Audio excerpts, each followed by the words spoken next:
Good morning mga kamads! Ngayong araw nga pala ay hotcake naman ang aking lulutuin.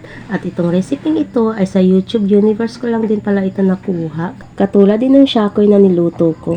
Naglakas loob talaga akong gawin itong mga kamads para maiba naman. Dahil baka nagsasawa na kayong panoorin itong vlog ko na puro na lang turon ang niluluto at wala nang ibang recipe. Hindi naman first time sa akin na magluto ng hotcake. Nakaluto na din naman ako dati nito, pero pang merienda nga lang namin. Iba pa rin yung ititinda mo, diba? Dapat yung swak din sa panlasa nila at masarapan sila. So gagawin mo talaga ang best mo para magustuhan nila.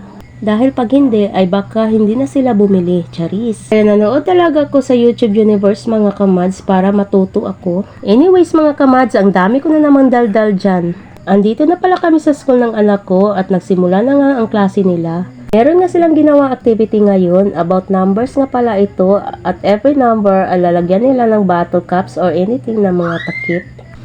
At alam nyo ba mga kamads na itong chart niya ay ngayon ko lang ginawa ito at nagkamali pa nga ako dyan sa pagsulat ng mga numero. Ay Diyos ko day, hindi ko kasi alam na magdadala pala sila ng ganito ngayon. Hindi ko kasi narinig yung teacher nang sinabi niya ito dahil nasa labas nga ako kasama ng iba pang mga nanay din. Kaya dali-dali talaga akong gumawa at nanghiram na lang ako ng mga tansan or mga bottle caps. Pagkatapos ko ng klase nila, umuwi na nga din kami at pag uwi namin ay nagwasan ko na nga itong nakatambak kong mga hugasin, mga kamads. Dahil hindi ko nga ito nahugasan kanina.